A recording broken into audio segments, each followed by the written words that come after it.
The Democracy That Delivers podcast is brought to you today by the Anti-Corruption and Governance Center at CIPE. This is the podcast where we talk about corruption in its many forms. And now to your host. Hi, everyone, and welcome to CIPE's Anti-Corruption and Governance Center podcast, where we talk about a variety of issues on anti-corruption all over the world, and we bring in interesting guests and try to talk about topics which we hope you will find interesting and informative for your work. Today, I am joined by my colleague, Ben Schmidt. He's Program Officer with CIPE ACGC. And my name is Michelle Crimes. I'm a Senior Program Officer with CIPE ACGC. And today, we have the honor of being joined today by Tim Robertson, who is the Chief Compliance Officer at BHP. Thank you so much for joining us, Tim. Thanks. It's great to join. Thank you. This is actually being recorded during the International Anti-Corruption Convention being held here in Washington, D.C. We've had some really great conversations over the last week. It feels like a very compressed week for all of us, but this is a really great opportunity, we thought, to sit down and talk with you a little bit about sort of your work, compliance, and sort of some of the issues that you're addressing. And thanks again for that. I think I'm going to go ahead and ask Ben to maybe get us started on some of the questions. You had an opportunity to work together just yesterday. So let's, Ben, over to you. Great. Thanks, Michelle. It's a pleasure to be here. Tim, we were able to meet in person yesterday, and we were able to hear some of the reasons why BHP, this massive mining company that is well known throughout the world, is prioritizing in a way that a lot of multinationals maybe aren't. Anti-corruption, not in a defensive way as much as maybe a more optimistic and forward proactive way. And that's really standing out to us as the Center for International Private Enterprise. We keep tabs on the businesses that care about integrity in the business sector around the world. And we've been really impressed with this newfound interest that we've seen from BHP in engaging on these issues. And so could you tell us a little bit about why that is? Why is BHP caring about anti-corruption? Why is BHP at this International Anti-Corruption Conference? Thanks, Ben. And it is fantastic to join, as I said, and it has been a really exciting week here in Washington, D.C. So just wonderful to be with you all and with the thousands of other people from the anti-corruption movement that have been here at the conference. So look, I'll start maybe just to tell you a little bit about BHP and what we do, just to put this in context, and then if I move on to talk about why we think this is such an important moment in the fight against corruption. So as you said, we're one of the world's leading mining companies. We've got offices and operations across 90 locations, customers and supply chains across the world. And as the world looks to decarbonise in response and respond to climate change and pursues electrification of transport, we do think, as has been in the media quite a lot, that we'll need orders of magnitude more of the commodities that we're working to produce at the moment. So copper to accelerate the energy transition, nickel for batteries and electric vehicles, our planned production of potash out of Canada for sustainable agriculture and food production, and the iron ore and metallurgical coal that we produce for steel for the infrastructure needed to support renewable and sustainable development. So while we know that all of this is essential, how we produce it is critically important, and we really must operate sustainably and ethically and in a way that creates enduring benefit for the people that support us and rely on us. That's our people, our host communities, and our shareholders. But when we look at our desire to grow in these future-facing commodities like copper and nickel, many of those commodities are located in countries that are recognised as having higher corruption risks and are really, in some cases, at a bit of a fork in the road in their anti-corruption journey.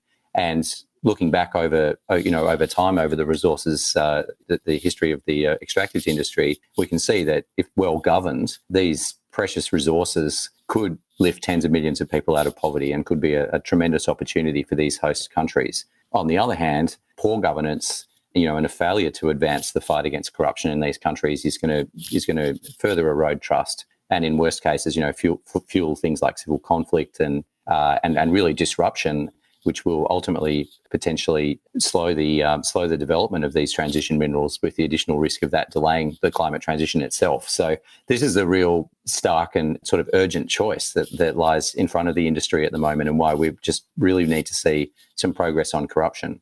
So in that sense, we see things like transparency as really a foundational principle of that, and that's one of the reasons where we've come here to the IACC conference, is to talk more about transparency and talk more with partners in civil society and government about promoting transparency. And so that's a big thing for us and a big part of the fight against corruption. Thank you for sort of giving us a little bit of background there and sort of laying that out for us. I think one of the immediate sort of parallels, of course, to SIPE's work and the way that we sort of approach this as well, is that we do see that the private sector really has an important role to play, right? As we're thinking about governance, transparency, strengthening democracy, really anywhere around the world. And I think in particular, you pointed out what I think is a great overlap between sort of our work and what you're doing. This is particularly, private sector has a role, particularly this is important in places where there might be sort of weaker democratic institution, where maybe democracy has not quite set up just quite yet. I kind of think of it that way in a baking term. I'm a big baker. And it's really something that I think drives a lot of our work, as well as working with the private sector, to sort of be interested and engaged in this issue.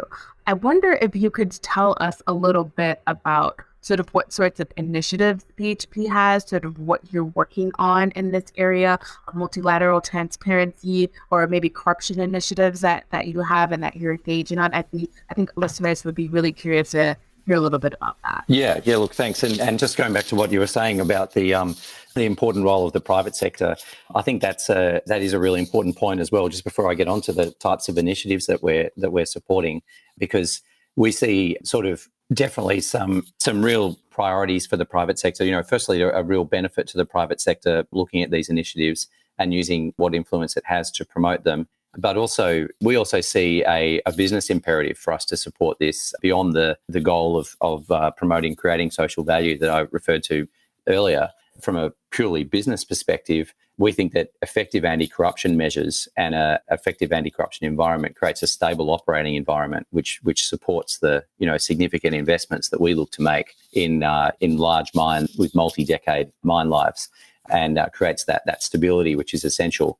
Also, an effective anti-corruption environment prevents corrupt companies from gaining an unfair and illegal advantage when competing for access to resources. So it helps promote a level playing field. It helps ensure that that competition for resources is a legitimate competition based on the value that each company can offer to the host country and to the host communities for developing their resources. So that's the business imperative, which is sort of definitely is alongside the social value objectives that I referred to before. So going to your question about what kinds of initiatives. So, I mean, we have sort of consistently supported a series of reforms in multiple jurisdictions to promote consistent and effective enforcement of anti-corruption laws. But we're also focusing on some really exciting preventative measures, so some multilateral measures which should really have a great preventative effect in terms of preventing corruption before it occurs. And one of the most important, as I said, is transparency. And within that,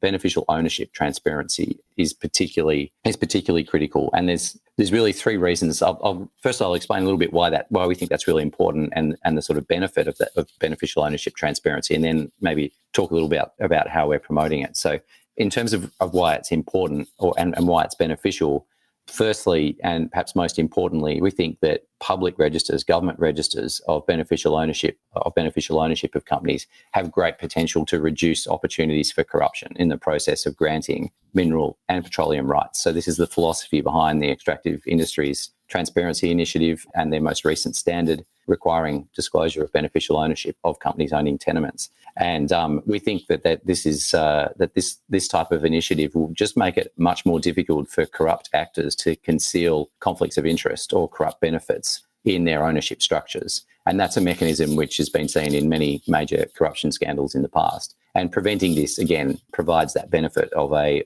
level playing field and ultimately stable operating environment, and promotes trust, community trust, in the process of granting these valuable rights to access and develop resources. So second, we also think that these commitments and the requirements, and especially the public commitments that companies have made in supporting, like us have made in supporting the extractive industries transparency initiative, sends an important advanced signal through the industry that corruption won't be tolerated and that it will be exposed through these transparency measures. And we're hoping that that signal resonates through all parts of the value chain and companies of all sizes throughout the industry, acting as a disincentive to this past practice in prior scandals of concealing ownership. So we're hoping that that'll avoid the problem of tainted assets, this problem of valuable discovered resources, but which confront major hurdles to development when due diligence at a later stage identifies corruption in the grant of the license. And we're hoping that sends a signal through the value chain from junior explorers up that ownership is going to be transparent. And the third benefit really for beneficial ownership data, and why it's also such a powerful anti-corruption measure, is that it makes it easier and less expensive and more reliable for companies to do due diligence. So that's really important. It's a critical part of our compliance program, and every anti-corruption compliance program is understanding who you're dealing with, who owns your suppliers, etc. And that's due diligence. It's an expectation of most enforcement agencies, but it is a bit of an undertaking. And so we have over 9,000 suppliers. We devote significant resources to acquiring and assessing information. But for many smaller companies in the industry who are committed to doing the right thing, the due diligence is a real challenge in terms of cost and complexity. And if you have public beneficial ownership records, so you at least have clear information about who owns the suppliers that you're doing due diligence on, that would really help, I think, smaller companies in the industry to get a start on some of the more important components of due diligence. So in terms of promoting it and promoting beneficial ownership transparency, we were a founding member of the Extractive Industries Transparency Initiative back in 2002, I think it was, and the executive director of the BHP Foundation, that we as a company donate to, remains on the EIT board today. So welcome the adoption of the 2019 standard, as I said, which goes further beyond just disclosing payments to governments to require disclosure of beneficial ownership. And last year as well, we hosted a forum with EITI, and at that forum we joined with some of our major peers in the industry, including Anglo American, Rio Tinto, Newmont, etc., to make some firm commitments on beneficial ownership transparency. Again, just to send that signal from a group of players, a group of the biggest players in mining, and that was through a public statement of companies. You can find that on the EITI website, and that was really committing us to promote the global adoption of beneficial ownership transparency, to disclose our own ownership data, and to identify and use beneficial ownership data in the due diligence processes. So that's beneficial ownership transparency has certainly been a big push for us, and something that we see as a really important multilateral initiative to reduce corruption. Tim, I wanted to just jump in here and say what I'm hearing is that there's a business case for anti-corruption that you're describing, that you're saying we need long-term stability, corruption destabilizes. We need long-term trust. Corruption destroys trust with communities, with citizens. And you're saying that other businesses are also seeing these same benefits. Based on the kind of partners that you have and maybe competitors that you have, do you feel like BHP is ahead of the curve, or is just going along with everyone else? And if you're ahead of the curve, like what put you ahead of the curve? Oh, look, I'm not sure if I'd necessarily make some grand claim to leadership, but we're certainly grateful for the support of our peers that signed up to that statement. We have been pushing for some time, as I said, on this issue. I think it's not a new issue for us. It is an issue which I think that business case that you spoke about is even stronger when it comes to transition minerals, given that I think that there's some great reports that have been published recently about this challenge. The EITI has published one last month, and Transparency International another one, about the challenge of developing transition minerals and extracting the volume of transition minerals that we need to meet our climate goals in time. And that is they need to be developed smoothly, and that does require community trust. And so, as an industry, we need to earn that trust. And I think any of the big players who are, again, as I said, looking to do these large mines which need a stable operating environment and but also need to be developed, smoothly and without significant disruption. Ideally, we've got to earn the trust of communities to do that, and this transparency measure is a big part of that. So yeah, I think there's widespread industry support, certainly at the top of the industry for this, the biggest part of the industry, that is the bigger players, and we're obviously here to articulate that support this week. And I would say, one of my reflections from this week is just how exciting it is to see the alignment between civil society, governments from all over the world, and industry on this. So it's certainly been exciting. Yeah, it's been exciting for us too. And we definitely didn't see all the other businesses in your industry here at IECC. So you have to give yourself, I think as an organization, as a business, BHP needs to recognize that they are at least going above and beyond to reach out to civil society and government, that we're here at this conference in a way that is unique. And I think that's worth celebrating. I think really quickly, Michelle, I know we wanted to ask about kind of where in the world are you seeing these challenges the most and kind of get more specific. But I wanted to ask a little bit, I mean, the elephants, in the room is that 14 years ago, there was a corruption case that happened that involved BHP. How has that influenced BHP's perspective since then? How has it changed the organization and maybe helped inform its priorities since then? Look, that's a good question. Yeah, so the SEC investigation was concluded with a settlement order in 2015, and the investigation related to events in the lead up to the 2008 Beijing Olympics. And look, I think from before I joined BHP in 2011, I think it was, we have had a anti-corruption program, and that anti-corruption program has obviously been enhanced over the years. But what I would say in terms of the motivations for enhancing that is that it hasn't solely been driven by the outcome of the SEC investigation or some sort of a desire to limit legal liability. As is hopefully been clear from what I've said so far, this is now core to our purpose, our corporate purpose, which is to bring people and resources together to build a better world, and to this concept of social value, that we want to generate meaningful value for all of our stakeholders in the operations that we do. The anti-corruption program is just seen as part and parcel of that. It's just a key part of how we operate and is embedded in the business strategy and that commitment to social value. So, I don't think it would be, I don't think you'd track it all back to the SEC investigation. Obviously, the program's been enhanced, like most compliance programs have been enhanced over the last decade or so. But yeah, it's certainly part of an embedded part of the business strategy, as is the social value being embedded in all of the investment decisions that we make as a company. This is a really great conversation. I'd have to agree with Ben that you have to commend yourself for sort of being here.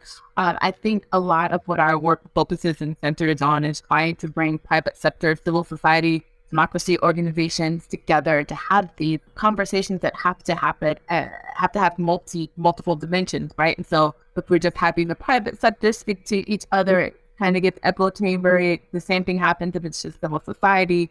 Same thing happens if it's just a democracy community sort of talking together. And I think the unique thing about sort of having been sort of present at the IACC this week is that I think maybe we're at the start of bringing these communities together and having really, really important dialogue. So I agree with Ben. You have to at least give yourself a little bit of kudos in that regard for helping, at least for us and the insight, and to have conversations that we think are really important. I think something that I'd be curious to sort of hear from you, and I think our listeners would also sort of want to hear, is sort of what is BHP's plan for enhancing sort of this agenda for working on this topic. We already know that probably part of that plan is being at conferences like this, but I wonder what else you might cooking up or in boots about. Yeah, sure. So look, I think a few things there. Firstly, sort of from an operational perspective, we're looking to continue to use our commitments to beneficial ownership transparency to help us manage corruption risks. I mean, that's the